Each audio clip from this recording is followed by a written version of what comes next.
7 minutes ago, Buckingham Palace announced that Prince William would immediately replace King Charles as the active sovereign, assuming the duties, authority, and public position of king without the long transition Britain had expected.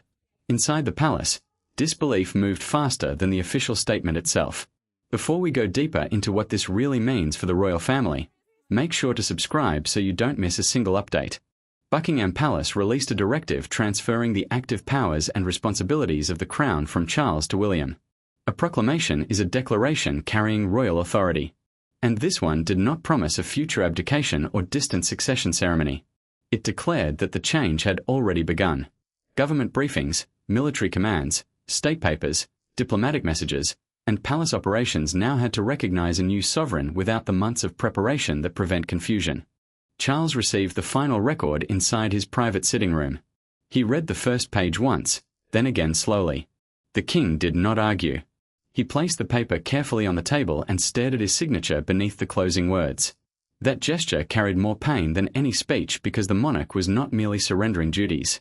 He was watching the role he had waited decades to hold pass to his son within minutes. William stood in a chamber with Catherine, struggling to control his breathing. The prince had prepared all his life for the crown. Yet preparation had never included losing his old life before sunset. Catherine took his hand and reminded him that accepting the throne would change their marriage, their children, and every private moment ahead. She spoke calmly, but her grip tightened as palace phones began ringing beyond the door. The statement had been approved during an emergency meeting before dawn. Several senior royals learned of it only minutes before the public announcement, exposing how narrow the circle around the decision had become. A documented palace account recorded that one sealed constitutional file remained on the table afterward. The file prepared to govern the transfer of royal authority carried Charles's signature and proved this was no sudden transition of power. He had known, he had prepared, he had agreed. The painful mystery was no longer why William had become king. It was what Charles had discovered that convinced him the transfer could not wait another day. As the palace struggled to control the shock outside its gates, the deepest consequences were already unfolding behind closed doors. Between a father surrendering the crown and a son being ordered to carry it. For the world, this was a transfer of power.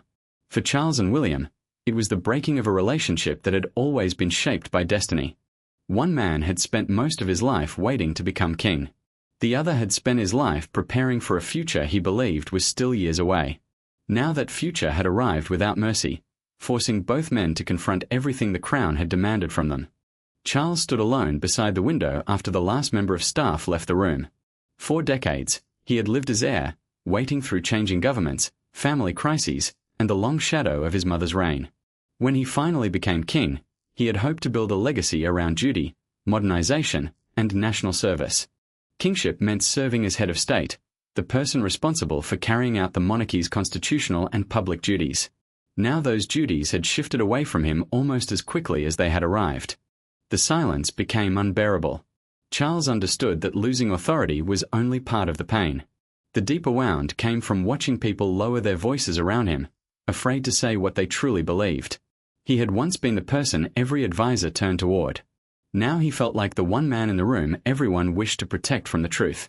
The crown had not simply left his hands. It had altered the way others looked at him. William faced a different kind of grief. Before the announcement, he had been Prince of Wales, the direct heir, who was gradually taking on more royal responsibilities while still trying to protect a narrow space for Catherine and their 3 children. The title identified the monarch's senior heir, but it also allowed him time to prepare. That time was now gone.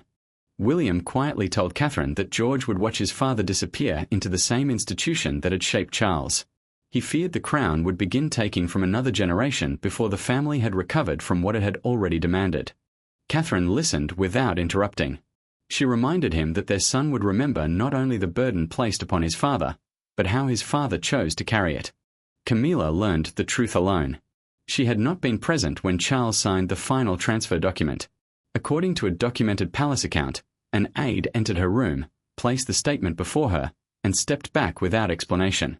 She read the page twice, then asked why everyone else had known first. No answer came. William had also hesitated before accepting. A recorded conversation preserved in the constitutional file showed that he demanded written confirmation that Charles had acted freely without pressure from courtiers, ministers, or palace advisors. He would not take the crown if his father had been pushed aside. That confirmation existed, but its explanation led back to a private ceremony weeks earlier when one unexpected incident convinced senior figures that the monarchy had reached the point of no return. To understand why a father surrendered the position he had waited a lifetime to hold, the story must return to the precise moment when confidence inside the palace finally crumbled. The crown did not begin to fall during a public scandal or a political revolt. It began to slip inside a quiet room at Windsor Castle. Weeks before the announcement, Charles entered a private investiture, determined to prove that he remained fully in command. Yet one forgotten name, one prolonged silence, and one document left unsigned transformed an ordinary ceremony into the hidden trigger for the most dramatic royal decision in generations. Charles arrived carrying the calm authority expected of a monarch, but the rehearsal held more weight than an ordinary palace meeting. An investiture is a formal ceremony where people receive honors for military courage, charity work, or public service. That morning, the king was expected to approve the final list, review each name, and prepare for the moment when decorated officers, community leaders, and national servants would stand before him. Only 6 people witnessed what happened next. William stood close enough to see every change in his father's expression. The Lord Chamberlain, the senior official responsible for major royal ceremonies and the daily organization of the royal household, waited beside a constitutional secretary and 2 aides guarding the official documents. No guests had arrived. No cameras were present. The room should have felt safe. Charles began reading the list steadily. Then he reached the name of a decorated officer and paused. He read the first line again, lost his place, and pressed one finger against the page as though forcing the words to remain still. Irritation crossed his face before confusion replaced it. After a long silence, the monarch looked toward the doorway and asked why the late Queen had not yet arrived to approve the honors. William felt the air leave the room. He watched his father search the faces around him, waiting for an answer no one wanted to give. The prince immediately asked the aides and secretary to step outside, protecting Charles from further embarrassment. He spoke gently, but his urgency was clear. The door closed, leaving father and son with the truth.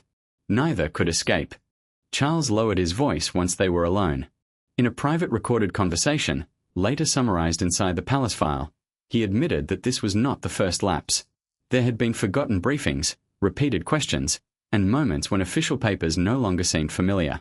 The king feared making an error during a constitutional duty, a decision linked to government, law, or national authority that could carry consequences far beyond the family. The Lord Chamberlain returned only after Charles had left. He lifted the unsigned honors document, placed it inside a red security folder, and marked it for immediate constitutional assessment. That file transformed a painful private incident into a formal crisis. William later confronted his father about the secret review. Charles did not deny the lapses or defend the unfinished document.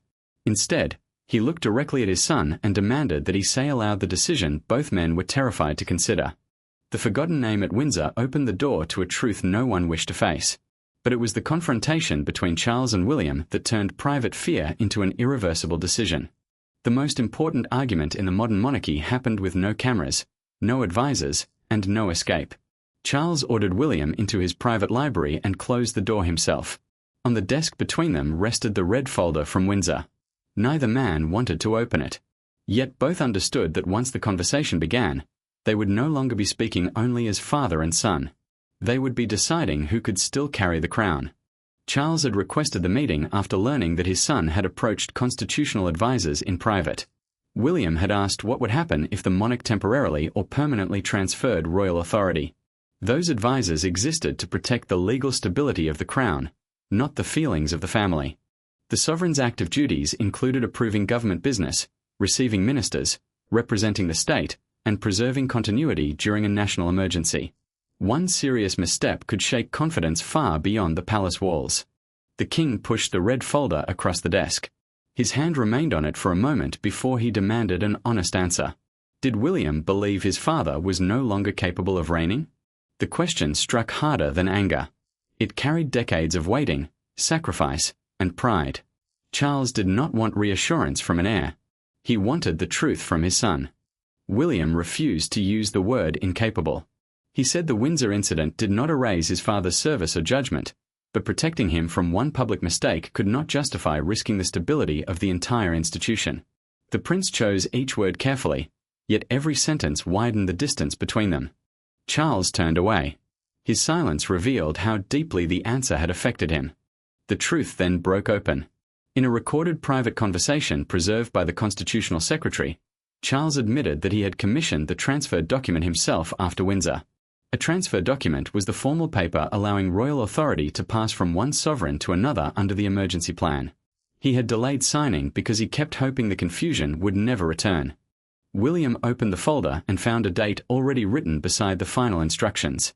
The transition had been planned before their confrontation. Charles also revealed that his sudden withdrawal from public duties the previous week had not been simple exhaustion. It had been a secret evaluation. Palace officials had watched how the future king handled briefings, ministers, military updates, and public responsibilities without direct guidance. The discovery left William shaken. His father had not merely feared losing the crown.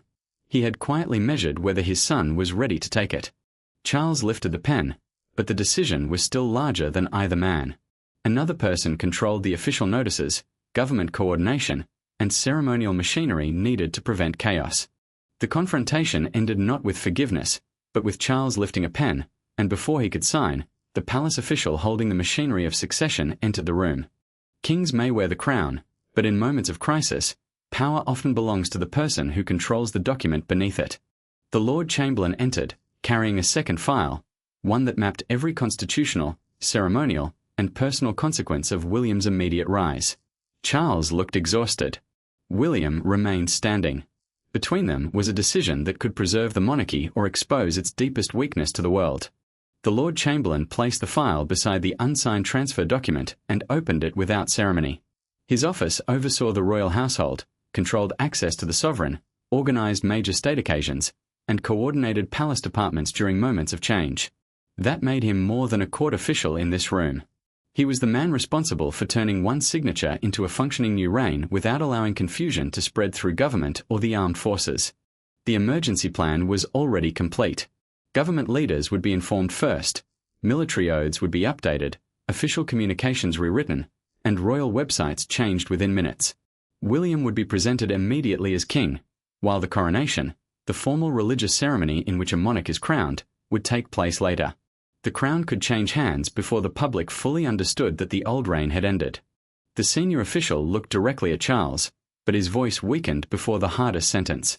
He admitted that serving the monarchy now required him to recommend the end of the king's active reign. The Lord Chamberlain had spent years protecting the sovereign's authority.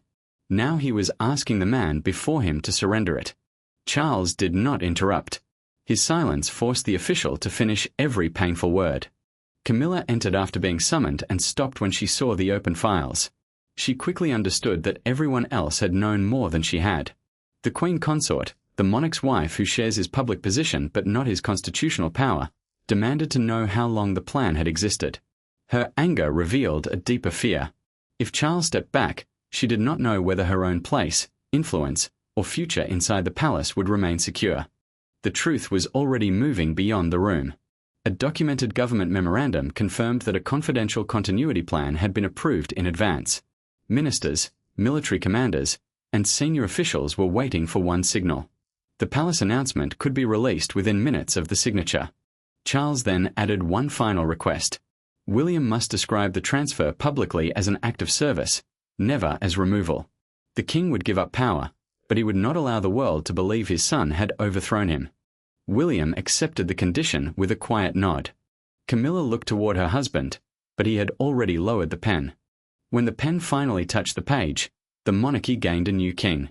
But within seconds, Charles, Camilla, Catherine, and William each began losing something they could never recover. The signature lasted only seconds, but the silence afterwards seemed to swallow an entire reign. Charles set down the pen and stared at the completed document as though it belonged to someone else. In another room, palace communications officers prepared the announcement. Phones began vibrating across royal residences, doors closed, titles shifted, and every member of the family was forced to react before they had time to understand what had been taken from them. William's royal cipher began replacing his father's on active state communications. A cipher is the monarch's personal symbol used on official papers, government messages, and royal property to show whose authority stands behind them.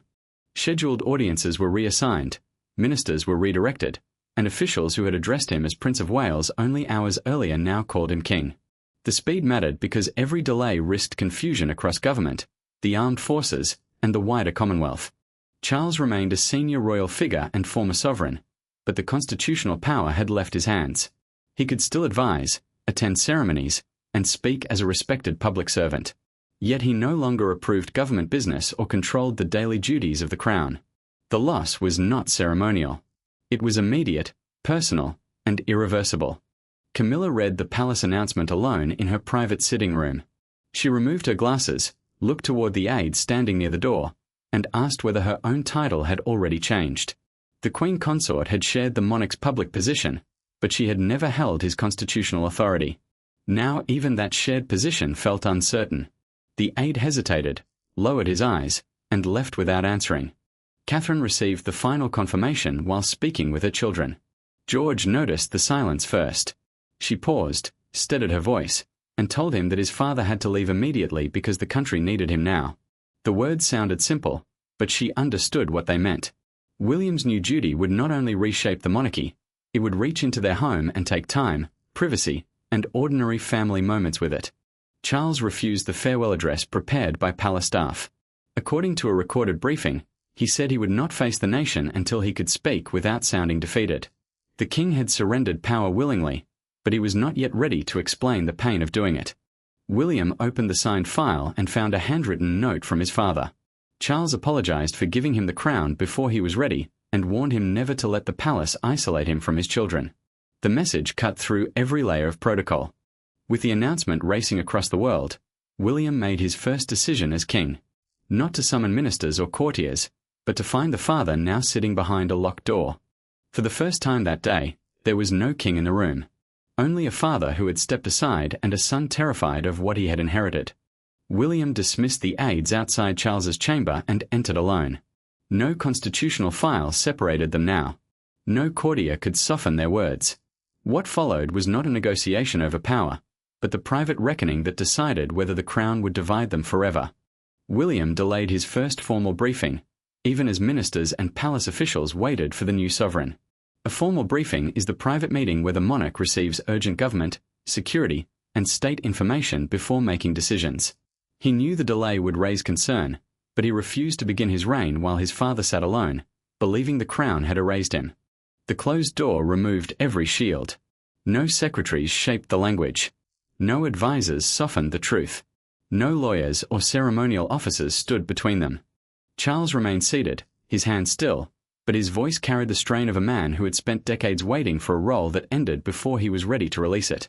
Charles admitted that he felt ashamed.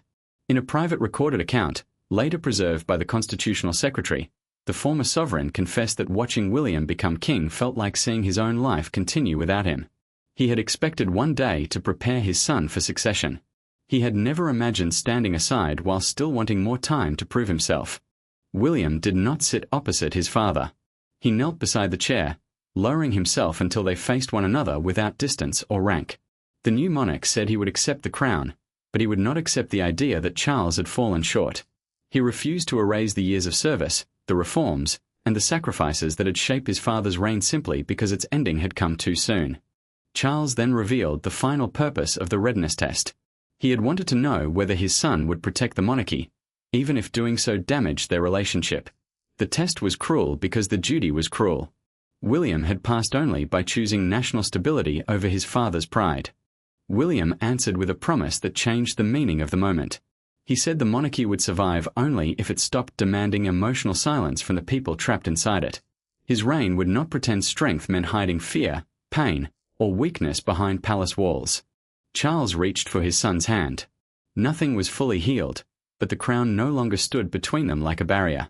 Father and son left the room separately, but no longer as enemies. While outside the palace gates, a single newspaper headline captured the shock of an entire country. By midday, Britain was no longer discussing whether William would become king. It was staring at the reality that he already had. Screens changed, bells rang, broadcasters abandoned their schedules, and crowds moved instinctively toward royal landmarks. Yet the clearest symbol of public feeling appeared on one newspaper front page: the crown passes, a father's final gift. Broadcasters interrupted regular programs and began explaining the new reality in careful, urgent language. William had assumed the full duties and public authority of king, while the formal ceremonies would follow under an accelerated schedule. Those ceremonies would publicly confirm the change, but the power had already shifted. Government business, military communication, and state representation now rested with the new sovereign, making the announcement more than a family decision. Palace staff worked without pause. Official digital portraits were updated, the royal website was refreshed, and guidance was sent to institutions explaining William's new title and Charles's altered position.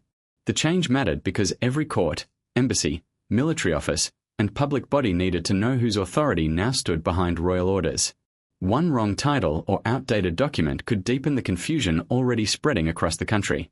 An elderly woman near Buckingham Palace held photographs of both men against her chest. Tears ran down her face as she told a broadcaster in a recorded street interview that she felt she had watched one reign end and another begin in the same breath. Around her, the crowd remained restless.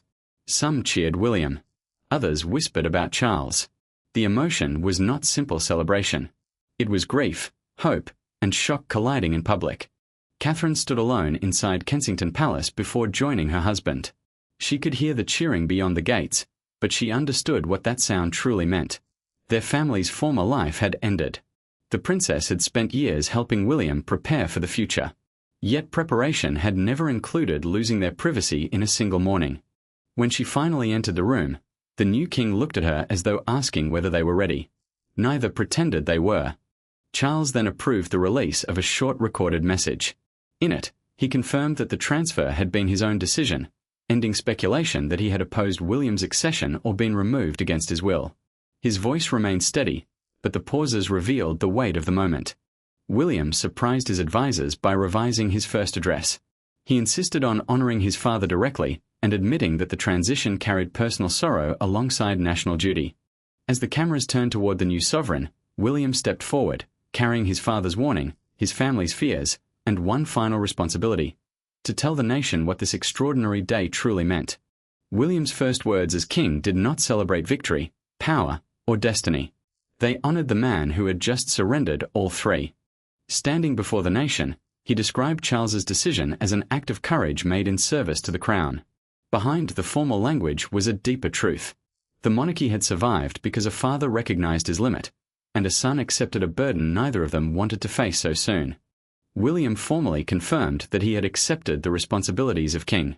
He promised continuity in constitutional duty, public service, national representation, and support for the Commonwealth, the voluntary association of nations that maintains historic links with the crown. His voice remained steady because millions needed reassurance. Government could not pause. Military authority could not become uncertain, and the country needed to know that the monarchy remained stable despite the painful change at its center. Charles watched the address privately beside Camilla. His active reign had ended under the emergency transfer, but his years of service and place in royal history would not be erased. The former sovereign's face tightened when his son thanked him not only as a monarch, but as a father who had placed duty above personal pride. Camilla reached for his hand. She understood that the words honored him. Yet they also confirmed that he would never return to the throne he had surrendered. Catherine joined William after the address and quietly told him that their children had heard every word. She reminded her husband that the new reign must protect the family as fiercely as it protected the institution. The Queen understood the danger clearly. A crown preserved at the cost of another generation's happiness would not be a complete achievement. The final mystery was also resolved. A documented constitutional account confirmed that Charles had initiated the succession plan after the Windsor incident. He reviewed the sealed document voluntarily and signed it only after accepting that another serious lapse could damage public confidence in the crown. No one had removed him. The king had made the painful choice himself. William later returned the handwritten note to his father inside a fresh envelope. Beside it, he placed his own written promise. Charles would remain close, respected, and heard throughout the new reign. The son who had inherited his authority refused to inherit emotional distance. This immediate succession was not the humiliation of Charles or the triumph of William. It was an act of continuity. One man proved that kingship could include knowing when to release power. The other proved that accepting the crown did not require rejecting the man who had carried it before him. The monarchy emerged changed but unbroken. Charles surrendered the throne with dignity. William accepted it with compassion, and the crown endured because, at the moment power mattered most, both men chose duty without abandoning love. Thanks for watching. Please don't forget to like and subscribe, and we'll see you in the next one.